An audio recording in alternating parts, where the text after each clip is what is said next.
Un livre sulfureux, La Torah du roi, publié en 2009 mais dont la diffusion a été interdite. L'auteur y justifie l'assassinat de non-juifs dans certaines circonstances. Partout où l'influence des gentils constitue une menace pour Israël, il est permis de les tuer. Les 9 soldats suspectés donc d'avoir abusé sexuellement un des terroristes de la Nourba qui a opéré le 7 octobre dernier. Bonjour mesdames et messieurs, bienvenue sur ma chaîne. Alors pour cette vidéo, on va s'intéresser à ce qui s'est passé dans une prison israélienne. Vous vous souvenez de la prison qu'on dénonçait comme quoi c'était une prison où les droits de l'homme n'étaient pas respectés. Il faut mettre ça au conditionnel. Et ben, dans cette prison, il s'est passé quelque chose. Un prisonnier palestinien aurait été violé par 9 gardes réservistes de Tsahal dans cette prison. Et dans cette vidéo, je ne pourrai pas vous retrouver toutes les images, mais à partir de liens, vous pouvez retrouver la plupart des images. Vous avez des hommes politiques, des hommes religieux, des membres du gouvernement qui ne sont pas d'accord que la police israélienne ait arrêté des militaires qui ont fait ça à ce Palestinien. Donc sans plus tarder, nous passons à la vidéo. Commentez, likez, partagez pour me soutenir et pour soutenir la chaîne. Mais juste avant de commencer, je vais vous faire un petit rappel de qui en France est complice de l'État d'Israël et qui ne l'est pas. Et regardez, ils ont tous les mêmes éléments de langage. Comme ça, au moins, vous identifiez en France qui est qui. On va commencer par eux. D'accord? Et donc, écoutez d'abord cette première vidéo. Seule démocratie dans la région. La seule démocratie du Moyen-Orient. Israël est la seule démocratie dans cette région. La seule démocratie du Moyen-Orient. Israël est la seule démocratie du Moyen-Orient. Israël demeure la seule démocratie du Proche-Orient. La seule démocratie de la région. La seule démocratie au Proche-Orient. Israël est la seule démocratie du Moyen-Orient. Israël, parce que c'est une grande nation, parce que c'est une démocratie. Vous avez une grande démocratie. La plus grande démocratie du Proche-Orient. טרלול שהמדינה שלנו נכנסת אליו סביב הסיפור הזה הוא מטורף וצריך להפסיק אותו, ואני חושב שצריך פה לתת דוגמה אישית, ואני אומר עכשיו, ואני קורא לחברי הקואליציה לעשות כמוני, אני קם ואני יוצא מפה, ואני לא הולך להצביע יותר על שום דבר, עד שהסיפור הזה והטרלול הזה, שיש מי שבפרקליטות חושב שאפשר לבוא ולעצור חיילים על דברים שעושים למחבלי נוח'בה, לא נגמר. אוקיי? ואני מאוד מבקש, ואני חושב שחבריי בקואליציה טוב יעשו, אם יעשו כמוני. Israël est un État moral qui sanctifie la vie. Pour un Israélien, une vie est sacrée. להכניס מקל לרקטום של בן אדם, זה לגיטימי? כן, אם הוא נוח'בה, הכל לגיטימי לעשות לו. אוקיי. הכל. הכל. זה מה שרציתי. הכל, האנשים האלה, אתה יודע מה עשו? C'est l'honneur d'une grande démocratie comme Israël que de respecter le droit humanitaire international. קודם כל אנחנו לא יודעים מה קרה או לא קרה במקרה הזה. אני לא הייתי מוציא מכלל אפשרות את זה שהמחבלים פגעו. Je n'exclurai pas la possibilité que les terroristes se soient fait du mal les uns et les autres. Donc dans une prison où on attache les pieds et les jambes des terroristes, ils ont quand même trouvé les moyens de se faire du mal les uns aux autres et dans le rectum. אחד בשני ועשו אחד לשני את המעשים המטונפים שהם רגילים או חינכו אותם לבצע. Maintenant vous mesurez à quoi ressemble ou quelle est la base idéologique de ces gens dont on nous intime tous les jours l'ordre en Occident de défendre, d'être pour eux, que c'est des victimes. Avez-vous vu des victimes qui, librement, disent qu'il est normal d'enfoncer des bâtons dans l'anus de quelqu'un? Avez-vous vu ça? Mais c'est les musulmans et les noirs qui sont les barbares, pas eux. Eux, c'est des démocrates. À la lumière de ce que je viens de vous montrer, vous comprenez pourquoi, malgré ce qui s'est passé, vous avez une majeure partie de la population qui conteste qu'on arrête les soldats qui ont fait ça. On commence par l'actualité, comment c'est donné sur I24. Et après, on va écouter l'actualité de cette personne. D'accord? On commence par celui-ci. La base militaire de Sde. Ils étaient des centaines venus protester devant la base militaire de Sde Teiman contre l'arrestation des soldats. 9 réservistes soupçonnés d'avoir maltraité et violenté un terroriste de la Nourba ont été arrêtés par la police militaire au centre de détention de Sde-Teyman. Le terroriste a été amené à l'hôpital à la suite de sévices graves. Les soldats ont quant à eux été emmenés pour être interrogés et une enquête a été ouverte sur ordre du bureau du procureur militaire. Selon certaines informations, l'armée israélienne serait déterminée à mener l'enquête à son terme contre tous les suspects. J'apporte mon soutien au bureau du procureur militaire et à la police militaire qui enquêtent sur chaque incident. Ce sont précisément ces enquêtes qui protègent nos soldats en Israël et préservent les valeurs de Tsahal. Ces enquêtes sont menées en préservant l'honneur de nos soldats, dont nous sommes les commandants. Mais après l'arrivée des enquêteurs, des dizaines de personnes ont fait irruption dans la base militaire, notamment des membres de la Knesset, entraînant des émeutes. En effet, la décision d'arrêter les soldats a provoqué un tollé au sein de l'échiquier politique. Plusieurs députés et ministres de la coalition ont critiqué l'opération. J'appelle l'armée à ne pas intervenir contre nos réservistes. Nos combattants méritent un soutien total. Malheureusement, ces dernières semaines, nous entendons parler de plus en plus de cas où des soldats de Tsahal sont arrêtés et interrogés comme des criminels. Les soldats de Tsahal sont des héros et méritent un respect total. Les combattants de Tsahal ne doivent pas être traités comme des criminels. Réaction également de Yuli Edelstein, le président de la commission de la défense de la Knesset.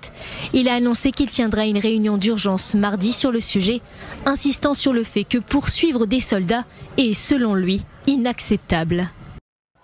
Alors, je vous lis le tweet. 9 membres de l'armée israélienne ont violé un civil palestinien. Les sévices sont tellement graves que la victime est paralysée. Les 9 criminels ont été placés sous détention le temps de l'enquête. La réaction des Israéliens et de leurs ministres et de leurs parlementaires non soldats sont des héros. Ils ont le droit de tout faire aux Palestiniens, viol y compris. Pour rappel, le viol est défini comme un crime de guerre, dans les statuts de Rome de 1998, ayant institué la Cour pénale internationale. Et maintenant, revenons à ce poste-ci. Tout le monde, comme je vous le disais, c'est assez tendu ici. Il y a tout à l'heure un collègue journaliste qui s'est fait insulter par ces manifestants, par ces protestataires, des protestataires, il faut bien le dire, qui soutiennent les 9 soldats suspectés donc d'avoir abusé sexuellement un des terroristes de la Nourba qui a opéré le 7 octobre dernier. Vous le voyez que à l'heure actuelle, il y a même des barrières anti-émeutes qui ont été mises en place depuis une vingtaine de minutes pour éviter tout débordement, comme ça a été le cas hier sur cette base militaire, donc ce tribunal militaire à l'intérieur. Que se passe-t-il à l'intérieur également? Il faut le dire que ces 9 soldats qui sont suspectés d'abus sexuels sur ce terroriste ont été interviewés, interrogés individuellement aujourd'hui. Maintenant, je tenais juste à vous ramener une petite précision que l'on ne dit pas pour que vous vous mesurez la psychologie ou la mentalité de comment ces gens perçoivent le reste du monde et quelle humanité ils ont pour le reste du monde. Écoutez bien cette vidéo. Il est dit, les Juifs peuvent tuer les gentils qui menacent Israël, bébés, enfants y compris. Le permis de les justes parmi des nations, même s'ils ne sont pas responsables de la situation menaçante.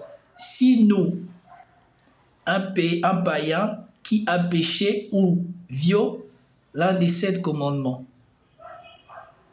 La place de la religion à nouveau en débat en Israël. 2 rabbins ultranationalistes ont été arrêtés pour incitation à la violence et au racisme.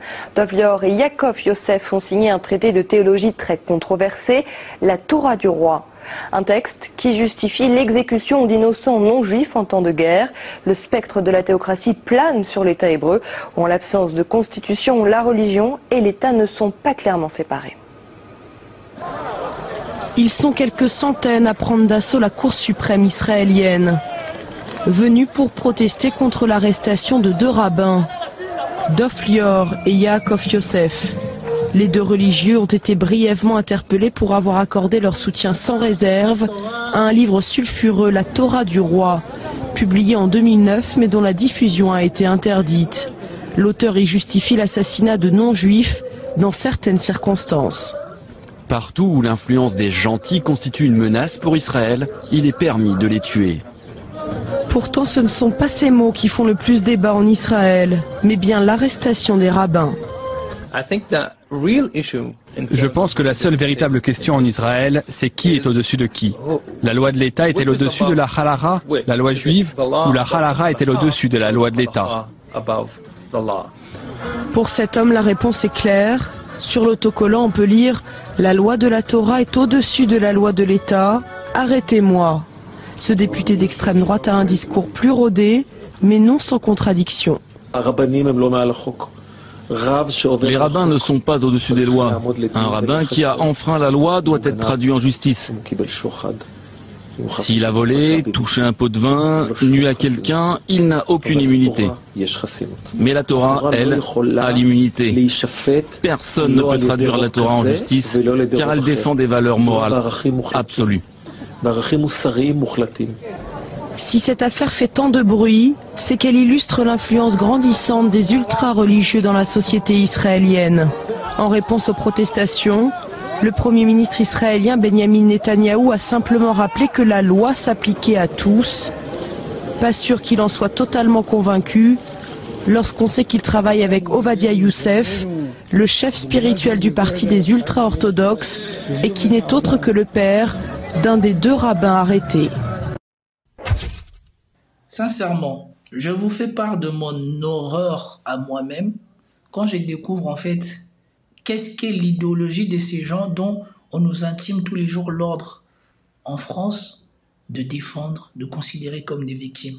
Des gens qui n'ont aucune compassion pour qui que ce soit qui n'est pas juif, qui justifient qu'on tue des gens innocents juste par leur influence. Si cette influence de venir à Israël, donc forcément, peut-être que moi-même aussi je dois me considérer en danger.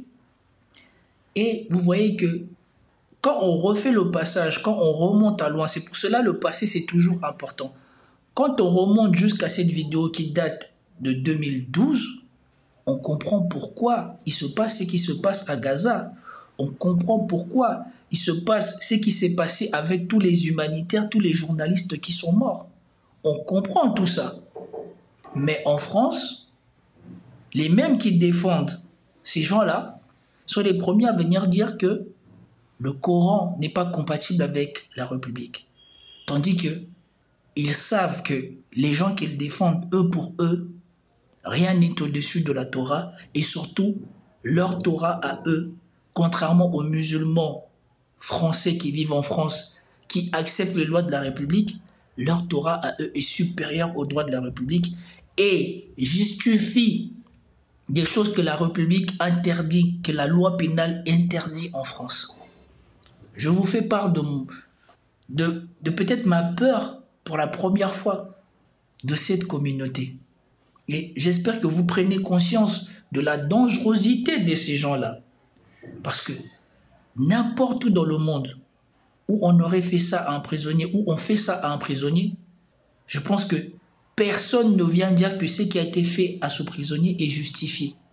Mais en Israël, vous avez des gens qui font la loi, des gens qui sont députés, qui vous disent que c'est justifié, à vouloir accepter légalement de traiter des êtres humains pire que des animaux. Et vous comprenez maintenant même pourquoi le discours de Galan, quand il avait dit qu'on allait traiter les Gazaouis comme des animaux, d'où ça vient. Maintenant, tout s'explique. En tout cas, c'était tout pour cette vidéo. J'espère que vous avez apprécié. Si vous avez apprécié, commentez, likez, partagez. Et je vous dis à plus tard. Peace out.